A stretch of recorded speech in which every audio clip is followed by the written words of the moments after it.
আসসালামু আলাইকুম। মোর্শেদ শোভন আমন্ত্রণ জানাচ্ছি এনটিভির মধ্যাহ্নের খবরে। 2025-26 অর্থ বছরের বাজেট উপস্থাপনের জন্য অনুমোদন করেছেন অন্তর্বর্তী সরকারের উপদেষ্টা পরিষদ। সকালে প্রধান উপদেষ্টা ডক্টর মোহাম্মদ ইউনূসের সভাপতিত্বে উপদেষ্টা পরিষদের বৈঠকে আগামী অর্থ বছরের বাজেট প্রস্তাব অনুমোদন করেন তিনি। অর্থ উপদেষ্টা ডক্টর সালেহ উদ্দিন আহমেদ আজ বিকেল 3টায় 2025-26 অর্থ বছরের বাজেট ঘোষণা করবেন। এবার জাতীয় সংসদের বাইরে ভিন্ন আঙ্গিকে উপস্থাপন করা হচ্ছে বাজেট, যা রাষ্ট্রীয় গণমাধ্যম বিটিভি ও বেতারে একযোগে সম্প্রচার করা হবে। আজকের বাজেট ঘোষণা সম্পর্কে আরো জানাতে বার্তা কক্ষ থেকে যুক্ত হচ্ছেন আমাদের স্টাফ করেসপন্ডেন্ট আরাফাত ইসলাম। আরাফাত, আমরা যেমনটি জেনেছি যে বিকেলে বাজেট পেশ হচ্ছে, এ সম্পর্কে সবশেষ কি তথ্য রয়েছে আপনার কাছে?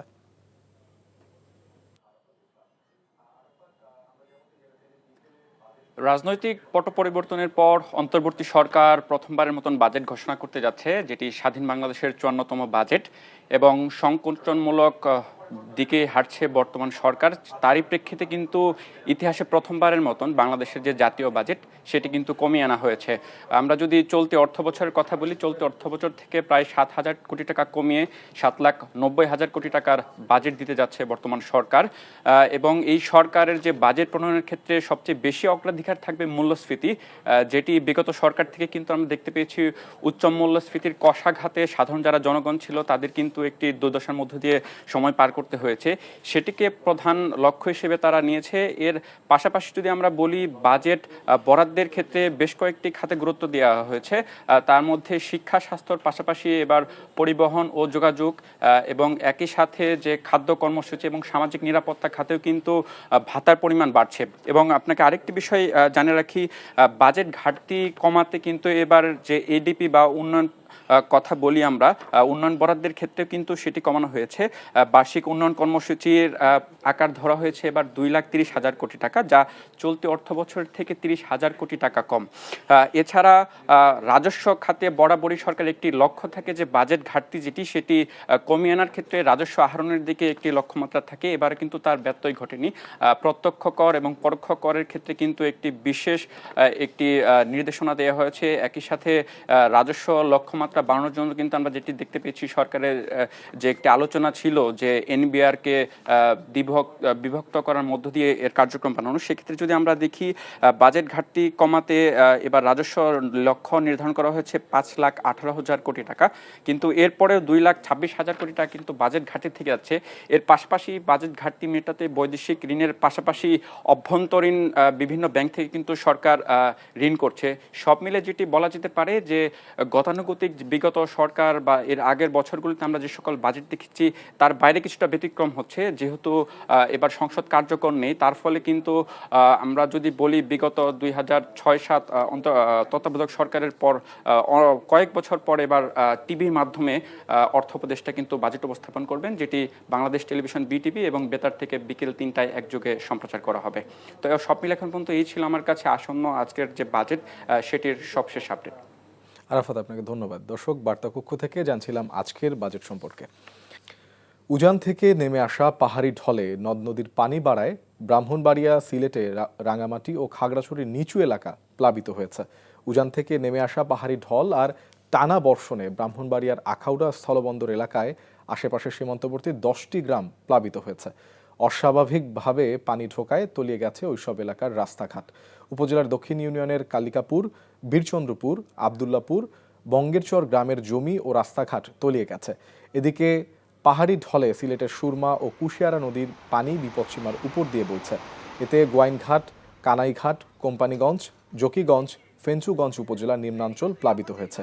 ভারী বর্ষণে রাঙামাটি সদর উপজেলার বেশ কয়েকটি গ্রামে জলাবদ্ধতা সৃষ্টি হয়েছে। এছাড়া কাঁচালাং নদীর পানি বৃদ্ধি পাওয়ায় বাঘাইছড়ি উপজেলার নিচু এলাকা প্লাবিত হয়েছে।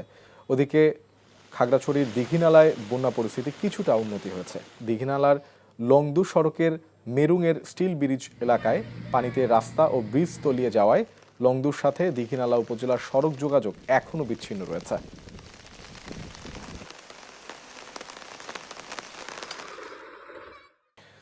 গাজীপুরের শ্রীপুরে ছাত্রলীগ নেতাকে চাঁদার টাকা না দেয়ায় পরিবহন শ্রমিকদের মারধর ও বাস ভাঙচুর করার প্রতিবাদে মহাসড়কে অবরোধ করে বিক্ষোভ করেছে পরিবহন শ্রমিকরা। শ্রমিকরা জানায় ছাত্রলীগ নেতা ফাহিম আহমেদ গতকাল শ্রমিকদের মারধর করে চাঁদা দাবি করে গাড়ি ভাঙচুর করে। চাঁদা না দেয়াতে এক বাসের হেলপারকে তুলে নিয়ে যায়। সহকর্মী উদ্ধারের পাশাপাশি এই ঘটনায় বিচারের দাবিতে ঢাকা ময়মনসিংহ মহাসড়কে অবরোধ করে শ্রমিকরা। খবর পেয়ে পুলিশ গিয়ে গ্রেফতারের আশ্বাস দিলে 2 ঘন্টা পর অবরোধ তুলে নেয় তারা। এদিকে সকালে বকেয়া বেতনের দাবিতে ঢাকা আরিচা মহাসড়ক অবরোধ করে রেখেছে তৈরি পোশাক কারখানার শ্রমিকরা। ঈদ একেবারেই দোরগোড়ায়, তাই জমে উঠেছে জয়পুরহাট, নাটোর ও দিনাজপুরের কোরবানির পশুর হাট। পশু সরবরাহ বেশি থাকায় দাম কিছুটা কম বলে বিক্রেতারা বলছেন। বিস্তারিত জীবন আহমেদের ডেস্ক রিপোর্টে। জয়পুরহাটে স্থায়ী ও অস্থায়ী মিলে মোট 27টি কোরবানির পশুর হাটে সরাসরি বেচা কেনা ছাড়াও এবার অনলাইনে কোরবানির পশু বিক্রি হচ্ছে। হাটগুলোতে দেশীয় গরুতে ভরপুর, বিভিন্ন আকৃতি ও রঙের গরু উঠেছে এসব হাটে। দাম কিছুটা কম হওয়া ক্রেতারা তাদের পছন্দের পশুটি কিনে নিচ্ছেন। দেশের বিভিন্ন স্থান থেকে ব্যাপারীরাও আসছেন এখান থেকে গরু কিনে নিতে। গরুর আমদানি বেশি হওয়ার কারণে গরুর দাম কম। এক জোড়া বেচতে পারিনি, যে দাম করছে গরুর বাজার খারাপ। জয়পুরহাট জেলায় মোট 3,16,828টি পশু প্রস্তুত করা হয়েছে, যা জেলার মোট চাহিদার প্রায় দ্বিগুণ।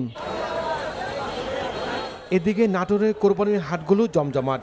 শহরের তেবাড়িয়া, সিংড়া, ফেরিঘাট, মোখরা, জেনারেল হাটে উঠেছে ব্যাপক কোরবানির পশু।